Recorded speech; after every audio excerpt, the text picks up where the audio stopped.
Hello, everyone. This is our second class on fluid mechanics. Today, we're going to start discussing a little bit about two types of flow, laminar versus turbulent. And then we're going to discuss energy balances and momentum balances. So, laminar versus turbulent flow. Turbulent flow is what we typically consider an irregular flow with no definite flow pattern. Most flows are considered turbulent. If you have a fluid that is going, that is very viscous, that is moving through a very small pipe, or that is going at a very slow velocity, then you might have a laminar flow. It is a well-defined flow pattern in which basically you have layers of fluid moving one on top of the other. These are defined by what we call the Reynolds number. Reynolds number is a dimensionless parameter. It is essentially the density times the velocity times the diameter equivalent and over viscosity of the fluid. So you see that on the top you have a kinetic term, velocity and times diameter. At the bottom you have a viscous term, the viscosity of the fluid. These two terms, by the way, turns into what we call kinematic viscosity. It will be used later in the class, as you will see. The diameter, we often work on pipes, and we typically use the value of D as diameter, but this DE is a characteristic length that could be, anything that relates to the system at which the fluid is flowing. In open channel flow, the transition from laminar to turbulent occurs at a Reynolds number of 500, and in a pipe or other closed systems, that transition occurs at 2000. I have a YouTube video here for you to look at, where you can see basically a dye being injected into a pipe. So you can see how at low velocities, the flow is largely laminar, which basically creates this profile of layers at different velocities versus a turbulent flow, which is basically very irregular in that three-dimensional flow in the form of eddies that create a velocity profile that is more or less stable, but with a lot of variation in throughout the pipe. This type of profile, the laminar profile, we will derive later, as you will see. It starts at 0 because of the no slip condition that we discussed, and then it turns into that parabola. But for now, we're going to go back to the energy equation. You see that we have now all of these terms, and the term that we care most about now is to add a little bit of work into the system. So basically put a pump or put a turbine in the system to see how that affects the calculation. Once you add that machine into the system, it is no longer considered a Bernoulli equation. It's just an energy balance that you are doing. And kind of related to that, and sort of a reminder, since I already said it before, you can have this energy equation written in different ways. The way that you have it there is in units of meters squared per second squared. If you divide by G, then you have things in terms of head. That's meters. And then you can also have it as power, where you multiply by kilograms, and that would give you kilograms per meter squared per second squared. Power can be obtained in different ways. The most common would be this mass rate times that W that we have in the original equation of the energy balance.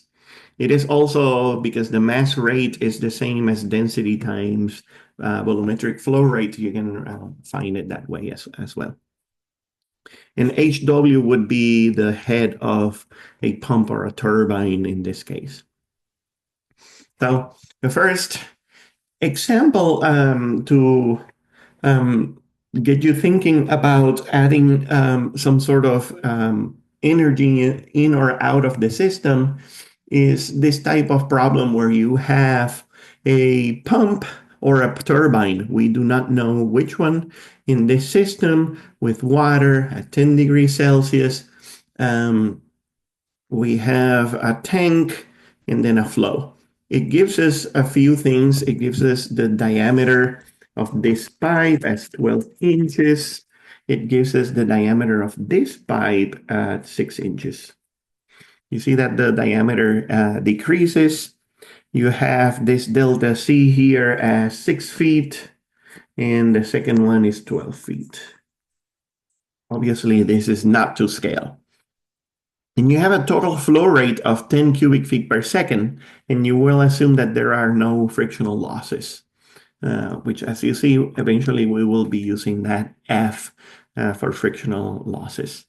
And so what is the machine, a pump or a turbine, and what is the work input or output? Now, if you think about this system, you see that the liquid is coming out of the pipe here and is open to air. You do not, you probably can deduce that water will flow from that tank to that exit on its own.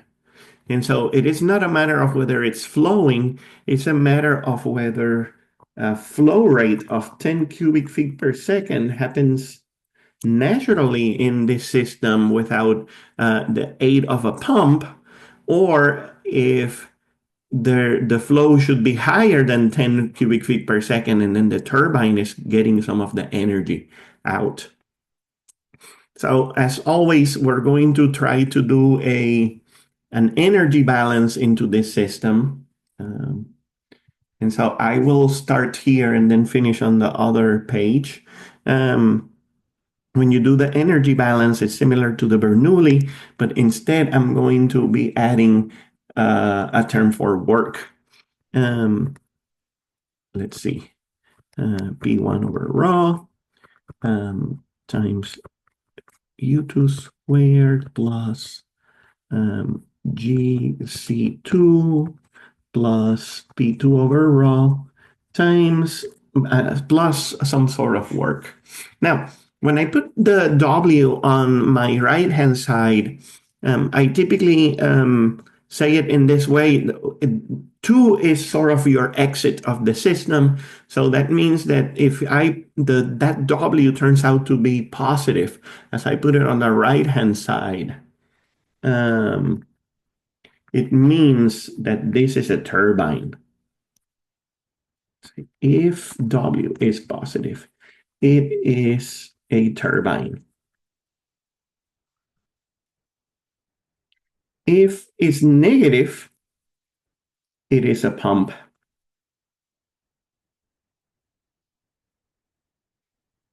And so you will see later in the calculation, but the difference between those two is whether that balance favors extra energy that was in the system or required energy. And because you are putting it on the right-hand side, basically this is energy going out of the system.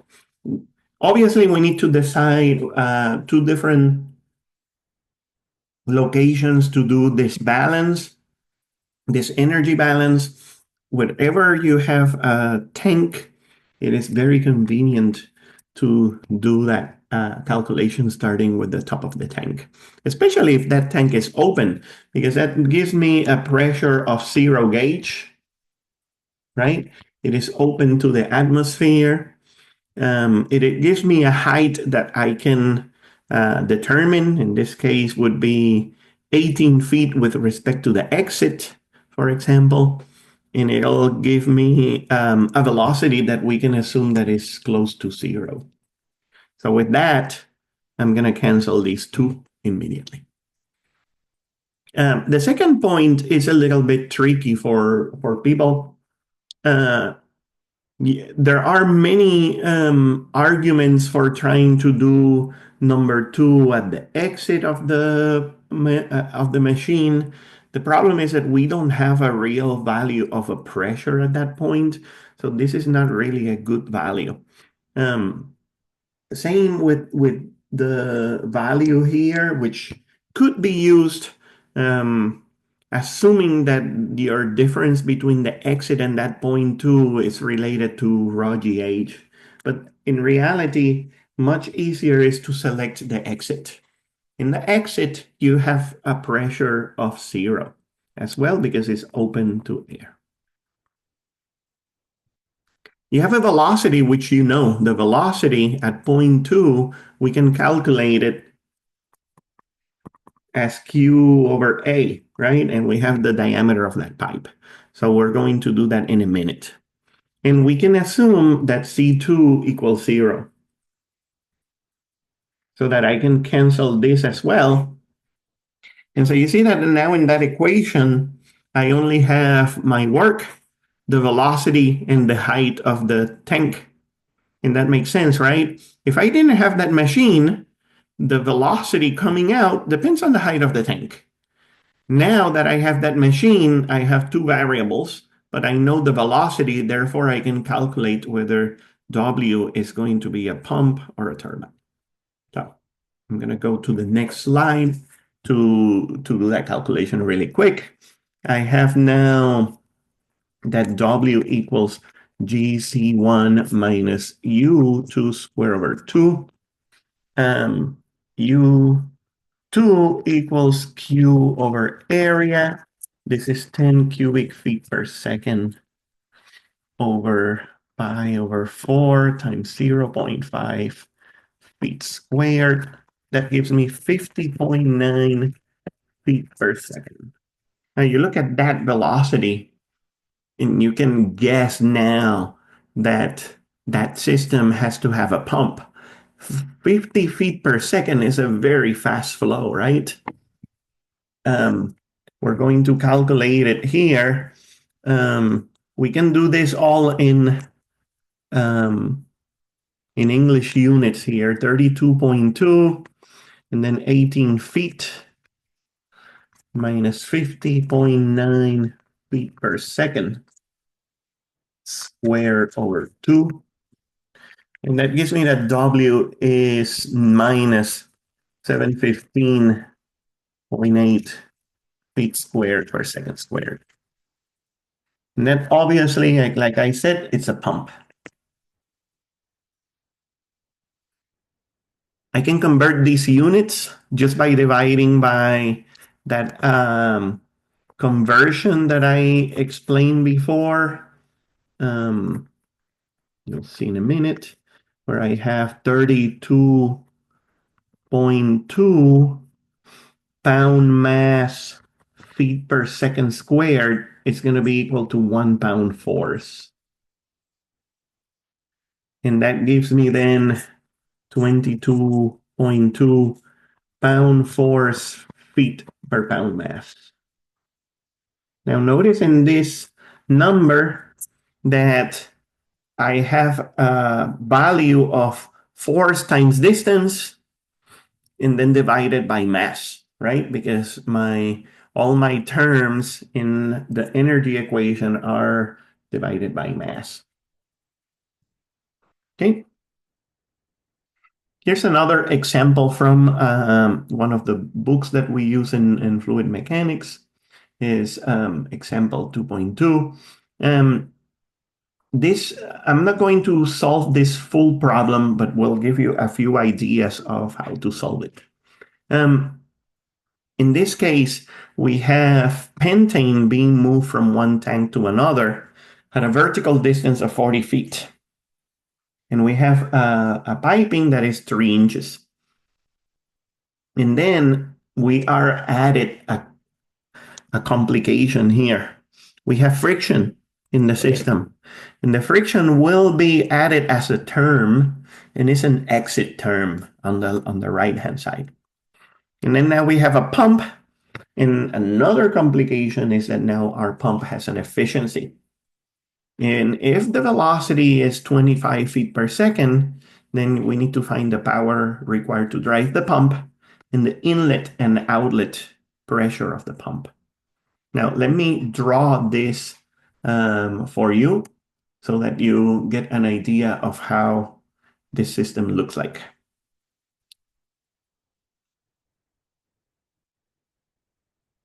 Okay. So you can imagine a tank with pentane, and that tank is open to air, and there is pentane inside of it.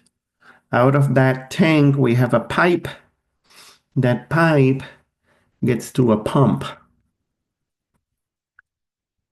And then out of that pump, we're going to go up.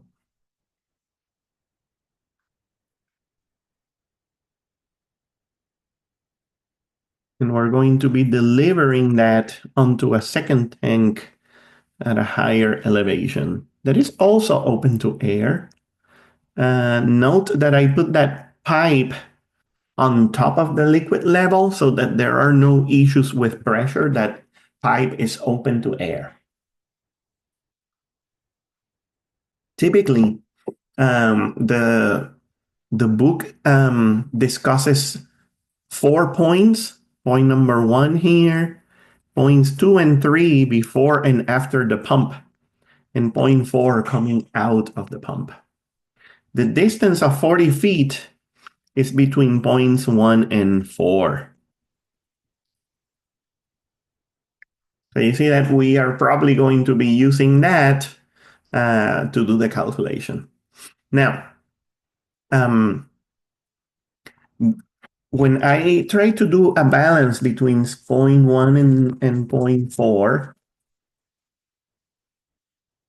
let me write these down. And I'm going to put since I already know it's a pump, I'm putting it on the left-hand side. That way that value will be positive. And I'm going to use 4 here since it's 0.4 in my schematic. P4 over rho, C4G, and now we add that term, that F term that we have of friction as 2.5 U4 squared. That is the friction of the whole piping in the system, that is 3 inches ID. And obviously, because this is a top of a tank, I can assume that the velocity is 0, that the pressure is 0. And because it's the bottom point, I can also assume that C1 equals to 0. So that I am left with an equation that is WP equals U4 squared. Sorry about that. U4 squared. P4 is going to be equal to 0 as well. C4, we know the value is 40 feet. And the velocity you can find from the calculation. We have a UM, sorry, we were given a UM of 25 feet per second. This value of M stands for mean velocity, right? So it's a value that is the same throughout all the pipe. The pipe is 3 inches from beginning to end. Just because of conservation of mass, the mean velocity has to be the same throughout, right? If the volumetric flow rate that came in is the same that comes out, and I divide that over area, I will always get the same velocity. When you do that calculation, you will have that WP equals 3163 feet squared per second squared. We again have to convert that with our conversion of 1 pound force equals 32.2 pound mass feet per second squared. You see that that gives us units of pound force feet divided by pound mass. So the problem asked for the power. So that's kind of our addition on this problem. And the power is the mass rate times WP. And so that mass rate can be found by getting my volumetric flow rate. I can get density times my volumetric flow rate. The density was given, if I go back here, as 39.3 pound mass per cubic feet, right here. And my volumetric flow rate is just my mean velocity times area.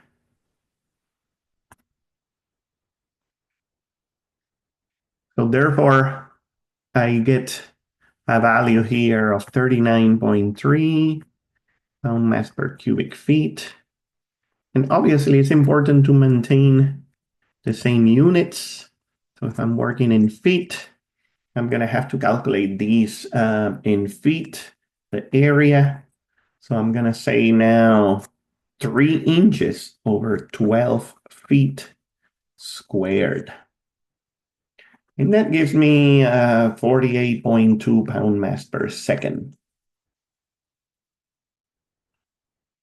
So that my power is 48.2 pound mass per second multiplied by 98.3 pound force feet per pound mass. Now, when I end up with this calculation, you see that I will have canceled the pound mass, and now I have pound force feet per second. Not really units that you are used to seeing. The typical units of power in English units is horsepower, but I'm going to change these to kilowatts. And the conversion is 737.6 pound force feet per second. It's 1 kilowatt. Now, we are missing one more thing, and it's the efficiency. So it turns out that this power that we're calculating is the power that needs to be put into the liquid, right? It's the power that we calculated from an energy balance on the liquid. But the power that we need to power that pump would be that amount times my efficiency. Divided by my efficiency. The reason why I divide by the efficiency is because it turns out that that power needs to be higher, right? And so when I have an efficiency of 75%, that means that I need to put 1 over 75 of that energy will go into the liquid.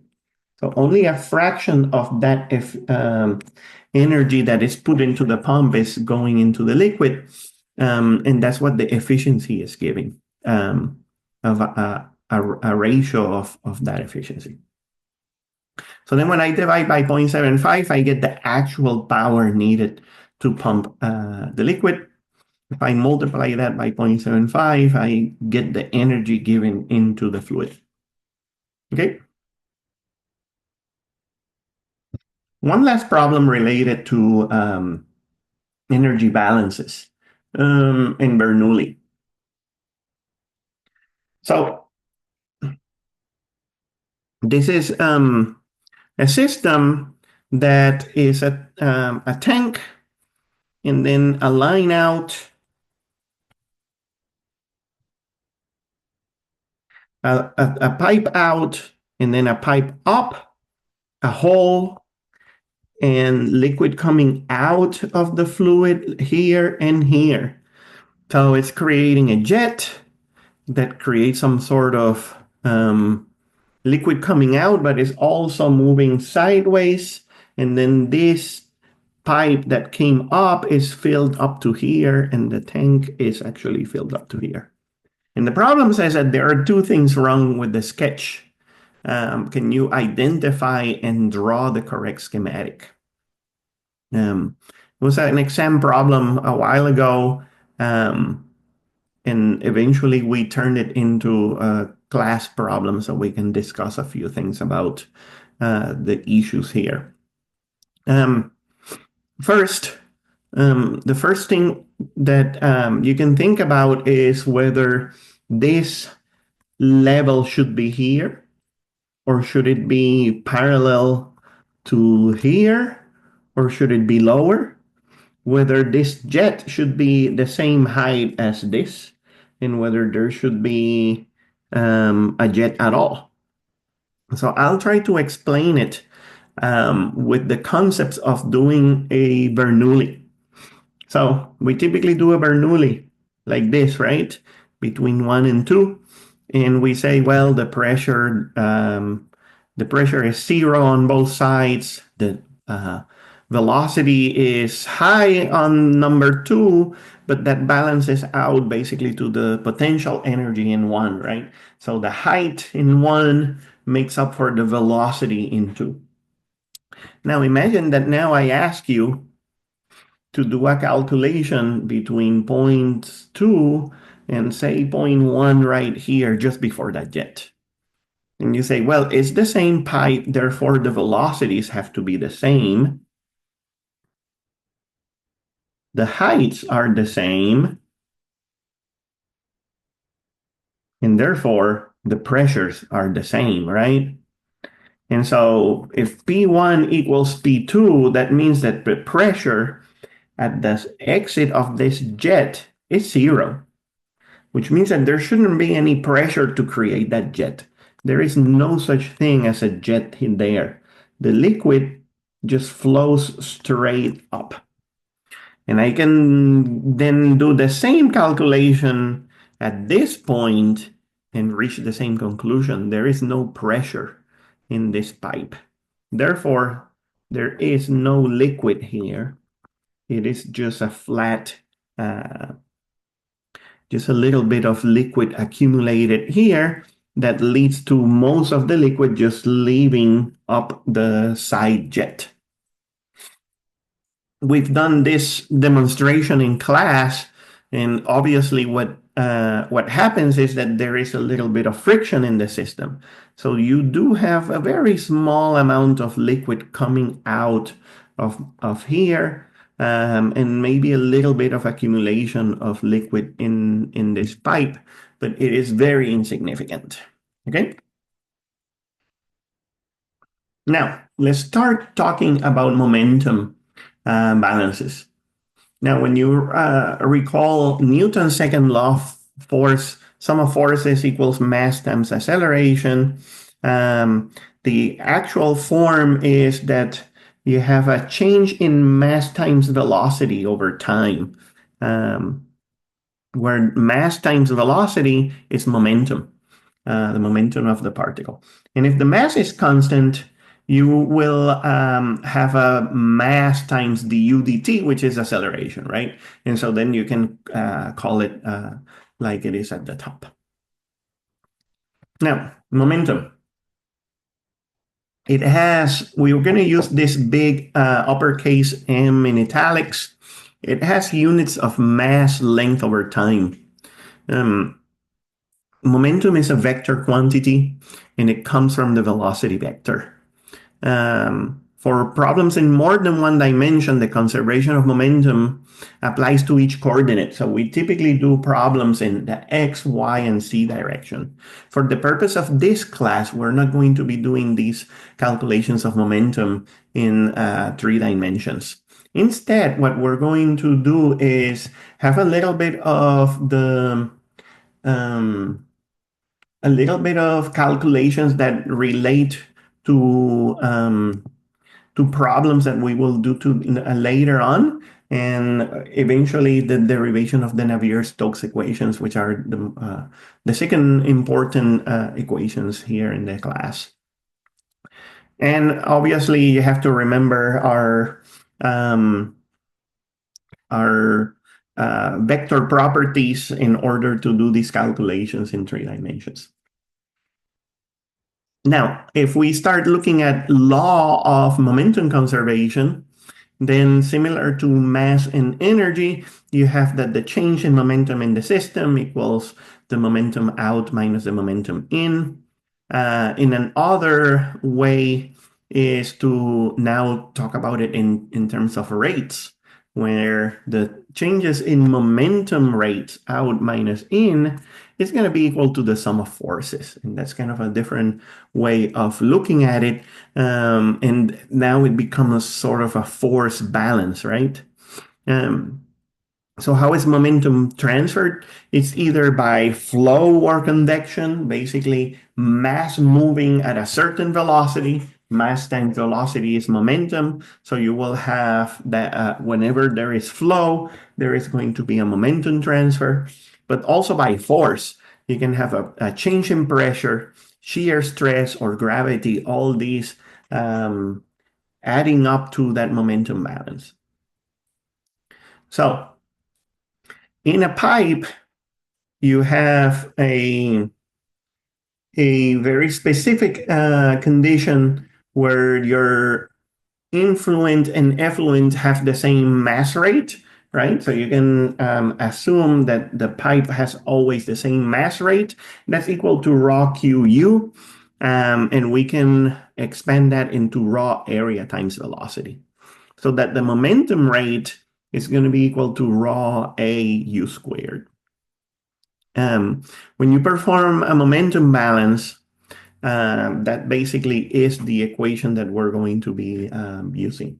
Now, keep in mind, and this maybe doesn't apply as much to you as it applies to the group of students that do 3-dimensional calculations on momentum, but you see that there's a velocity squared in that equation, and that velocity squared is composed of a vector of velocity and a scalar of velocity.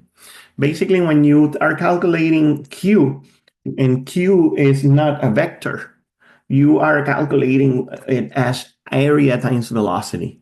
So that velocity that you are using here is not a vector. But the u that you use here in the momentum rate, that is considered a vector. Therefore, you have one vector component there. And that's important when you're doing calculations that involves, velocity, cosine of something, and then you don't have to square that cosine, for example. Now, let's say that I want to do a calculation on a pipe. And in that pipe,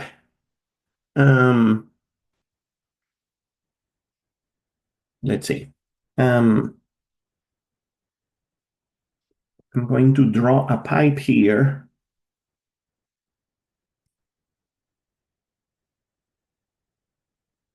Of a certain length. And I'm going to try to do a momentum balance on that pipe. Well, first of all, and then let's call this position 1 and this position 2. I'm going to try to do a momentum balance in which the rate of momentum over time is going to be equal to 0. The reason is what's coming in and what's coming out is the same, right? So the delta of momentum out minus in is 0. But we have two components in the sum of forces. So these are basically our sum of forces. First, that there is a pressure differential in the system. So you have a pressure at point 1 and a pressure at point 2. And second is that there is a, and by the way, I'm missing here a d squared. So I'm doing pressure, which is force over area, and then multiplying it by the area of the pipe. And the reason why there is a pressure differential And I now realize that I wanted to make this nice, but this is supposed to be horizontal, so that you don't have questions about the change in height. So this is 0.1 and this is 0.2. The reason why there is a pressure differential between points 1 and 2 is because there is friction. And that friction will be calculated as our shear stress at the wall. So tau W is our shear stress at the wall of the pipe. Now, because it's at the wall of the pipe, then we're going to multiply that by the area of the wall. And the area of the wall can be determined by the length of that pipe and the circumference of that pipe, which is pi times diameter. And so that's what we have here. Pi times diameter times length. And so that sum of forces that basically the flow is coming this way. Pressure 1 is going this way. Remember that you have pressures in the direction coming inwards. So that pressure is inward here. But pressure 2 is negative because it's also inward into my system. Now let me kind of draw my system here. And you can see that I have pressures 1 and 2. Pressure 2 is actually negative. And that's why I have a negative value here. And then that shear stress is acting against the flow. So we're going to use that value as negative. Eventually, we have an equation for the tau wall. It is the drop in pressure times the diameter over 4 length of the pipe.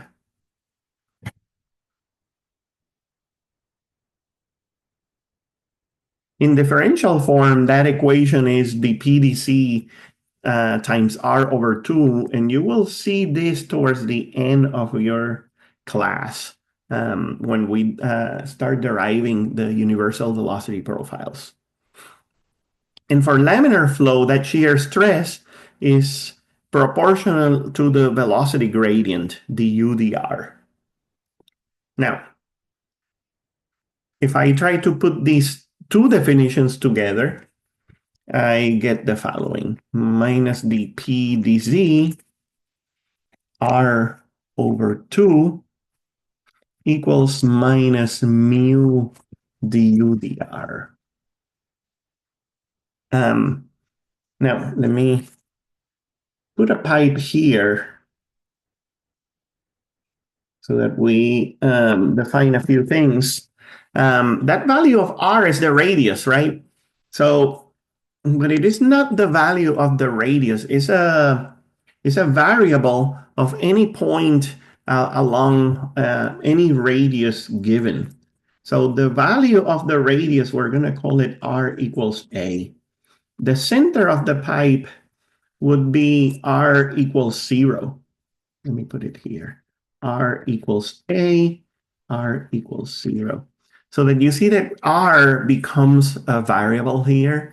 And so because we have this dr, it's obvious that that is not a constant. Now, in order for me to solve this equation, I would have to move this dr along with the r. So I'm going to put it here like this, r2 dr. Now, the PDC, we're going to assume is a constant.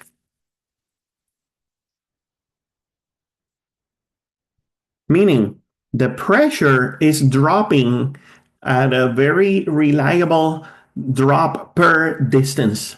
So that value I'm going to keep here outside of my integration because I'm going to do an integration of this right here, where I'm going to try to integrate this from the center, from the outside of the pipe, where r equals a, to any value r. Not from a to 0, which would basically give me the full velocity, right? But a value r, so that I have an equation in terms of r. And then the velocity then at value a is 0. It is the velocity at the surface of the pipe when r equals a. Because of the no slip condition, then that velocity is 0. And then we get a value of u at any point r. That gives me the integral of r over 2 is r squared over 4. Evaluated from a to r. And obviously, this is just u. Evaluated from 0 to u.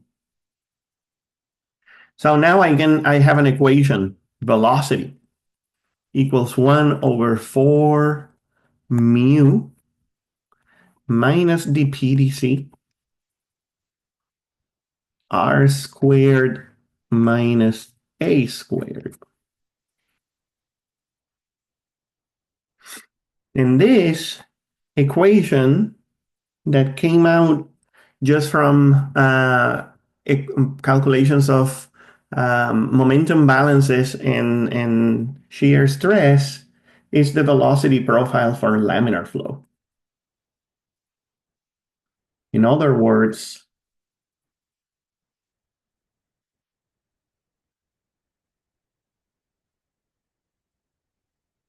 this is the equation that causes that parabola that we discussed before under laminar flow. Okay? This is just the same equation again.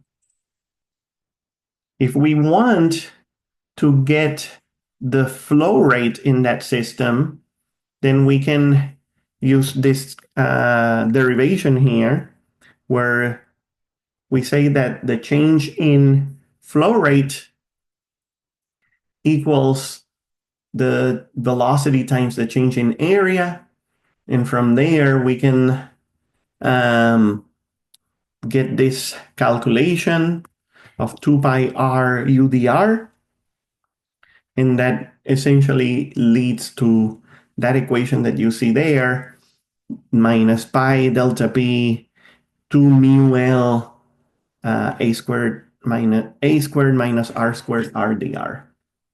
Now, let's start from here. So you see that a equals pi r squared.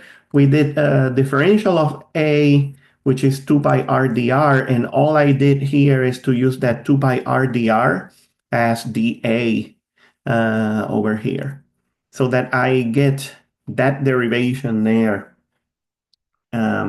with the definition of the velocity from up here. And when I do that, then I get this equation, but this equation is just a dq, right? Let me go back to make sure I write it. Oh yeah, minus pi delta p over 2 mu l a squared minus r squared r dr equals dq. So now I can integrate this from a value of 0 to q, a value of 0 to a. Now we necessarily are trying to do full integration from the center of the pipe to the edge of the pipe, 0 to a. And at the center, when we have 0, then the flow rate is 0. When we integrate the whole thing, then we get the total Q value. And so this equation, it's you see that we have two terms. All of these on the outside are constants, so we can just keep them outside of the integration. And we have two terms. We have the a squared times r, and that's going to be r squared over 2. And then we have an r cubed that is negative, that is going to turn into r to the power of 4 over 4. All that evaluated from 0 to a, When r equals 0, both terms are 0, so that cancels out. When r equals a, we have the following. We have a to the power of 4 over 2 minus a to the power of 4 over 4. That's going to be equal to a to the power of 4 over 4. So that q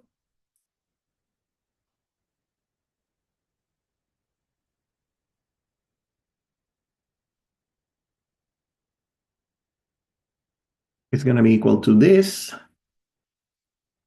And this is going to be our equation for flow rate for laminar flow.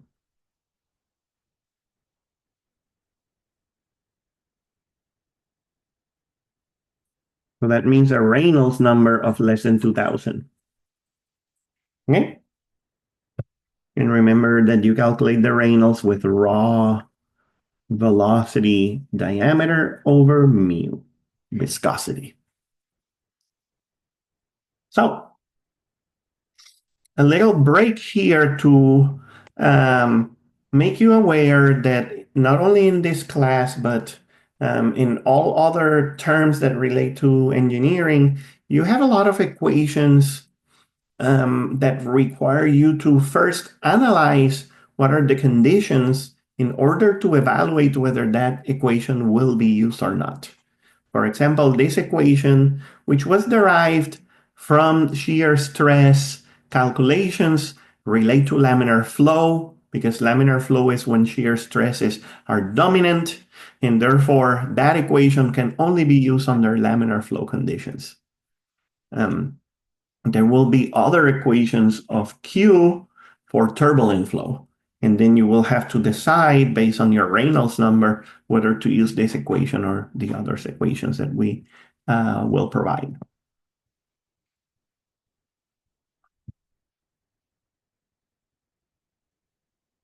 And something interesting is that when you compare the velocity with the equation for flow rate, you will see that the mean velocity is actually half of the max velocity. So when you look at this profile here, that maximum and the mean is somewhere between 0 and the maximum, right in the middle there. That's the mean velocity for a laminar flow. Okay? Now,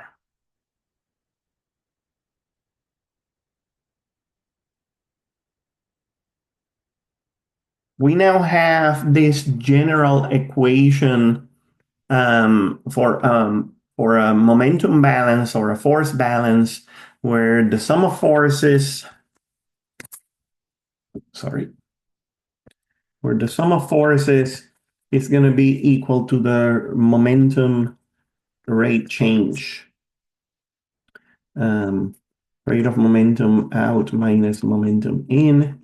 And these are going to be equal to 0 in a pipe because they're the same. Therefore, now we have a momentum balance that relates to the forces acting on that system. So this is equal to 0. Let me put it this way. This is equal to 0. Now, so that those forces will be pressure. So a change in pressure times area. As I explained before, if I have this system here, I have a pressure 1 that is positive and a pressure 2 that is negative.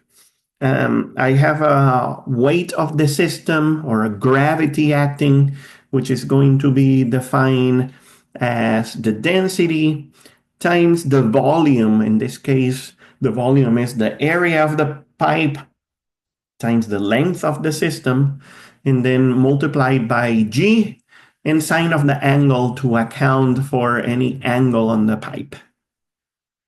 And then the shear stress, which we already defined as the tau wall times pi d or 2 pi r, the circumference times the length.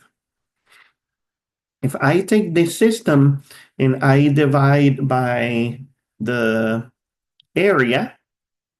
You see that these terms all have areas, and only the shear stress doesn't have area, but it has pi r. And then you do this correlation where the sine of the angle is minus delta C over L. You will see that what we end up with is this equation here. 4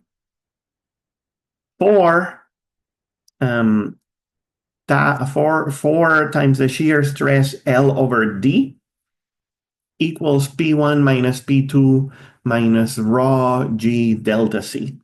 The delta C comes from this correlation that we have here. The value,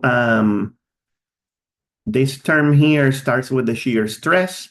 Remember that we had R here, we change it to diameter, and that's why that 2 turns into a 4, just because the diameter is 2 times the radius.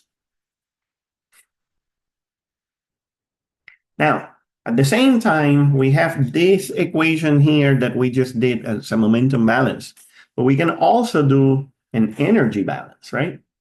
And so an energy balance in the system, you have delta velocities, delta heights, delta pressures, work, and friction. And that's going to be equal to 0. Now, well, in this system, obviously, velocities are going to be the same. So we are not having that. We don't have work being done. We don't have a pump in the system at the moment. So we have then just delta P, rho G, G delta C, delta P over rho, and that frictional term.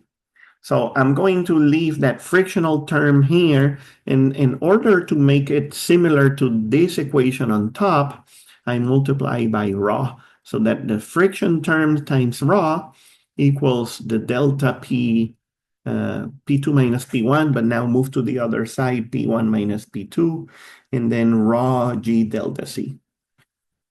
Now, because these two terms are the same, then I can say that the frictional term is 4L stress, diameter, and density.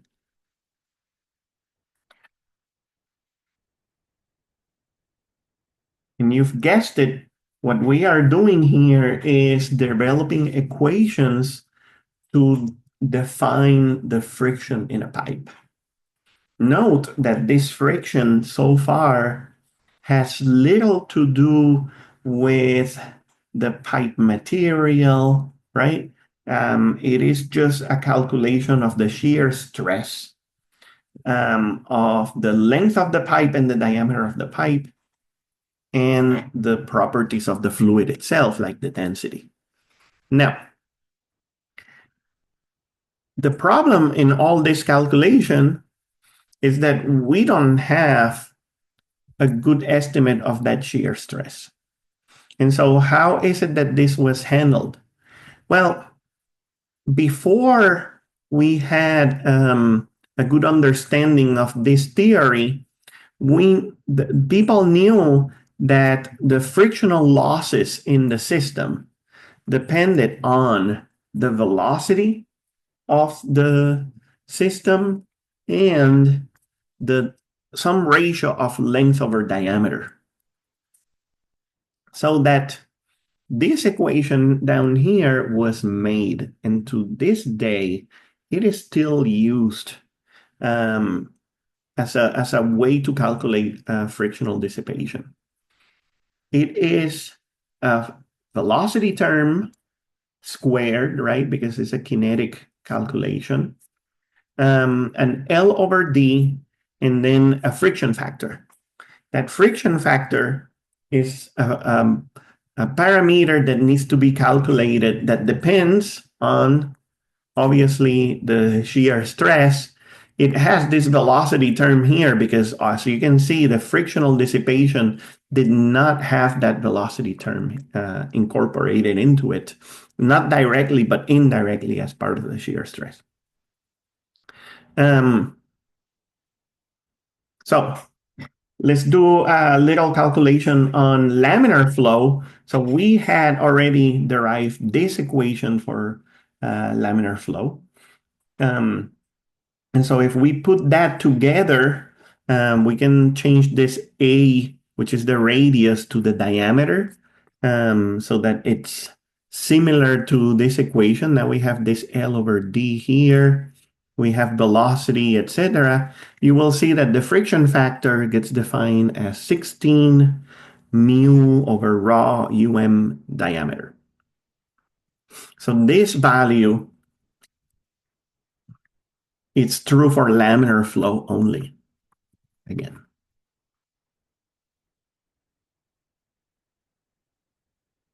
Just because it came from that equation that we had derived for laminar flow. That value, oh, sorry, I forgot.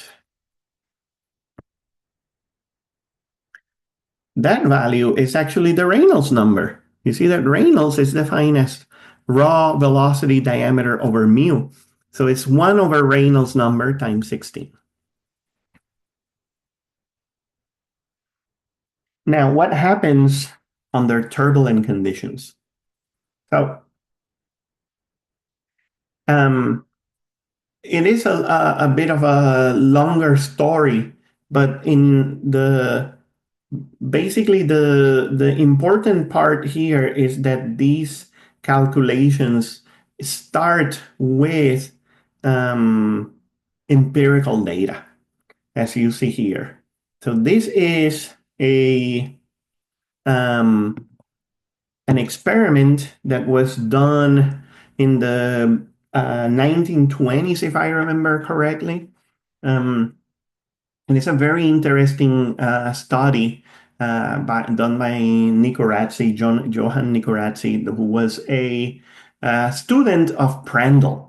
And what he did was that he took a bunch of pipes and he roughened the pipes with uniform sand grains. Just like it sounds, taking a pipe and gluing a bunch of sand on the surface of that pipe so that you have a certain roughness. And then you see some other sand particle size and you roughen another pipe. And you keep doing that until you have enough pipes to develop this type of correlation, which tells you the following: that if you look at this, up until somewhere around 2000 to 3000, this equation, all of the pipes followed a straight line down, and that is 16 over Reynolds. That is the equation of the laminar flow. Then what happens is that there is a transition period, and then these curves that depend on the roughness of the pipe. Eventually, all of them become a straight line. And these straight lines are now essentially independent of the velocity or the Reynolds number. But in between, or in this region, highly dependent on the Reynolds number. Okay? So empirical values, a little bit of background of what happened next. Then a time of a lot of research done on fluid mechanics. Then Colebrook and White investigated commercial pipes and then related it to Nicorazzi's work, and then it established what was called an equivalent sand roughness, epsilon, for each type of pipe. And when we're talking about different commercial pipes, it could be a commercial steel pipe, it could be a concrete pipe, it could be eventually a plastic pipe, etc. Interestingly, their work did not indicate that friction factor dip between Reynolds number of 2000 versus 3000. Instead, was very highly unstable and fluctuated widely. So in this region here, that dip that Nicorazzi saw, Colebrook and White called it a region that was very unstable. And that region, to this day, is still called the transition flow. That transition flow has, you see, that is from 2004 to 3000, according to Colebrook and White. I would say that in today's evaluation of work, we typically do transition flow of 2000 to 4000.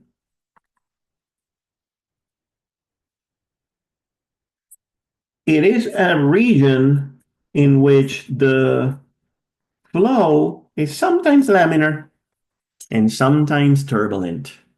And therefore, big changes in pressure occur. And therefore, it is a condition in which you will never design any fluid system. It is very difficult to predict. It might lead to big changes in pressure. So this area is avoided in any designs. But they now, based on those equations, now developed an equation, an empirical equation for the friction factor. That empirical equation, obviously, as you can see here, has friction factor in two sides and a little bit difficult to solve.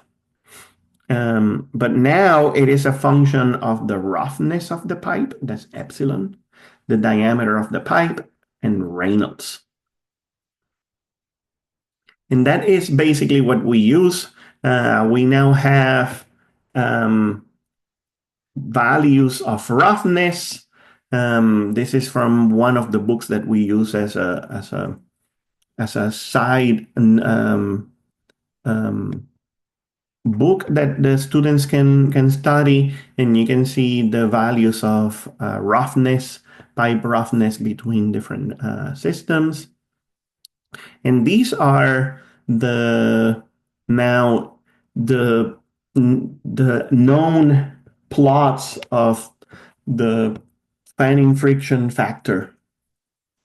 Laminar flow 16 over Reynolds, nothing between 2000 and 4000. That is the transition flow. And then turbulent flow in different pipes. Now, how do you read this? Remember, you need the friction factor. If I go back a few slides, we need that friction factor because that friction factor relates to velocity, as you see here. So I need to know what my friction factor is in order to calculate, correctly do an energy balance. And so, but it turns out that to calculate my friction factor, I need to know my velocity so that I can get my Reynolds. So how do you read this? First, you get this roughness ratio, which is epsilon over diameter. And once you have that value based on your known pipe and diameter of the pipe, you can select which of these lines you're going to follow. Sometimes the line doesn't exist, right? If I get you a value of 0.014, then you draw an imaginary line somewhere here, which is 0.014, right? And you assume that will follow the same correlation here. And then you calculate the Reynolds number. Let's say that is 10,000. This is 10,000 here. Then you go up here, and your friction factor will be read right over here as 0.013 or so. This calculation of defining friction factor can also be done empirically through these equations as well. And eventually used to calculate the frictional dissipation. Now, one complication on these problems is that now that we are doing calculations of real pipes, we need to now have the diameters of real pipes. Well, in the US, we typically buy nominal pipe sizes, These are the most common types of pipes that you can find, including pipes that you can buy at your hardware store, PVC pipes or iron pipes that you buy for gas or water. It turns out that, let's take the example of a 1-inch nominal pipe size. The one thing that is constant in all pipes is not the inner diameter, but the outer diameter. The outer diameter is always the same in say a 1-inch nominal pipe size has an outer diameter of 1.315 inches. And then there are different pipes of different wall thicknesses. So if you need a stronger pipe, you buy a pipe with a higher schedule versus a lower schedule. And that means that it increases the wall thickness and it decreases the inner diameter. In fluid mechanics, we only care about the inner diameter, right? That's where the fluid is flowing through. But you see that those values are changing depending on the nominal pipe size and the schedule.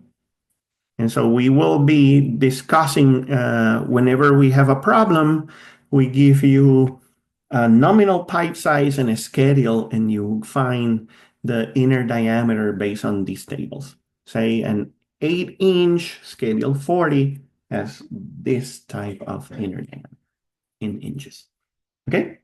And I think we've done enough for this class, so we will continue next time.